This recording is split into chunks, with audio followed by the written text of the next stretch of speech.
So the next race we have is the women's C1 200 metres final. Another British athlete there, Katie Reid. But I think this one looks like it will be dominated by the Canadians and the Ukrainians as well. There's Katie Reid out in lane 1, bronze medalist in this event at the World Cups in Germany last year and in 2016 as well.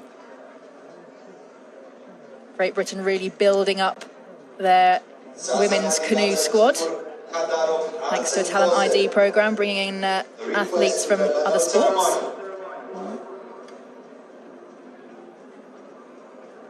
And interestingly, the women's C1 200 metres has been added to the Olympic programme for Tokyo 2020. The first time we'll see women's canoe racing in the Olympic Games.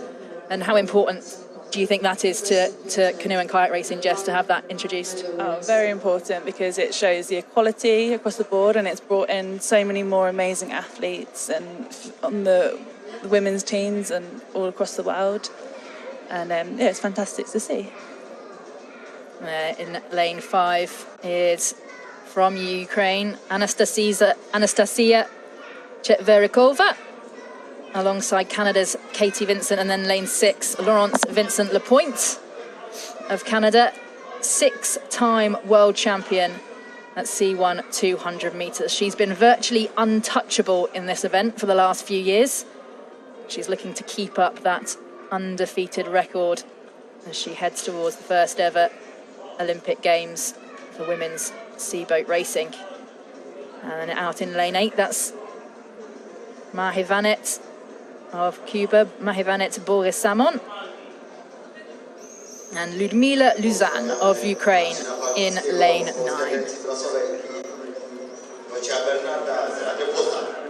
As they just approach the start buckets. Jess, how much have you seen C1 racing progress over the last sort of maybe 6 years? Definitely seen it progress massively, and there's quite a big field of really good athletes now. So to make this A final is incredibly hard, and there'll be women who are just as good that also could have been in this A final. So you can just see them doing little side strokes to keep themselves in their buckets, and just being held at the start until everybody's in position.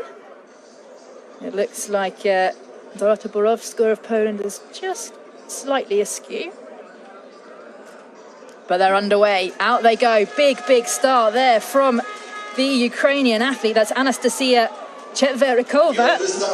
But Katie Vincent and Laurence Vincent-Lepointe are out ahead now. Both the Canadians, both going head-to-head against each other. It's the reigning under-23 world champion against the reigning senior world champion. Laurence Vincent-Lepointe way out in front, but now it's Ling Wenjun of China out in lane 2 who's really starting to push through. Is she going to challenge Vincent-Lepointe? Lepointe, though, still with half a boat length lead as they come to within 20 metres of that start line. Vincent-Lepointe still with the lead. Who's going to take that silver medal? Fantastic race from Vincent-Lepointe, and it will be Katie Vincent of Canada who takes the silver. And it looked like Lin Wenjun of China who won the bronze medal. And another really close women's race there, Jess. Very close. There's some very different techniques as well, I'm noticing there. Have you ever tried seaboat racing? I haven't actually sat in one. Well, not sat, sorry. I've knelt in one before. I have to try. I think because it looks so difficult. It was a big start from both Ukrainian athletes in lane 5 and lane 9, but they weren't able to hold on for the medals. And there's Vincent-Lepointe, who I said 6-time world champion in this event. It looked like she was going to be under pressure from the Chinese athlete in the closing stages of the race, but she certainly pulled ahead. And what power. She's got some amazing long levers, and she's definitely utilising that. Uses the whole body, right from the tips of her fingers right down to her toes, and what a fantastic win and a fantastic lead for her. And a brilliant celebration as well. As Jess was saying, women's C1 racing has really, really developed and come on. The quality of it over the last 6 years has been absolutely transformed. I remember not so long ago, not really being able to field a full final of C1 races, and certainly there were a few athletes that couldn't quite make the course, but now the quality has absolutely gone through the roof and it's become so competitive. And I think a lot of people will be really excited to see this event in Tokyo in 2020. A few races have been culled from the Olympic programme to make way for women's C1 and C2 racing though. They've removed the men's C1 200, they've removed the men's K2 200 and the men's K4 500. And what's the reaction been amongst the athletes, Jess, for that? Well, I think we're going to be able to get a chance to speak to Laurence Vincent Lepointe very, very shortly. So I'll just hold you there, Jess, and ask you that in a moment. But another fantastic race from her. And to have Katie Vincent, her compatriot, getting silver as well. As they just congratulate each other with a big embrace on that finishing pontoon. Laurence, you never surprise us. You're reliable. I surprise myself every race because, being the first to win doesn't mean much if you cannot stay the first. And, 2010 I won here at the World Championships. It was my first World Champion medal.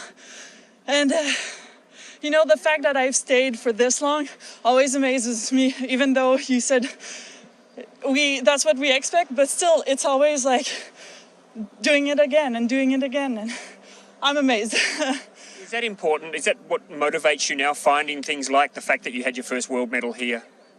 It is important to me, yes, because in a way I was the first here, but I also want to be the first next year and maybe the year after that also. But I want to be remembered not because I was the first, but also because I stayed the first for as long as I could. So it's important. Yeah, coming back here reminds me a lot of things. Good memories. It'd be a crazy person to tip against you. Congratulations, Laurence. Well done. Thank you. Well, that's the mark of a true athlete, to not just want to be the first once, but to continue to push and break the boundaries. And there aren't many people, are there, women or men, who have dominated their event in the same way that Laurence Vincent Lepointe has. And I think Laurence is showing why the C1 200 metre women is now in the Olympic programme. What an incredible personality to be able to talk like that and to want to keep on pushing the limits. And it's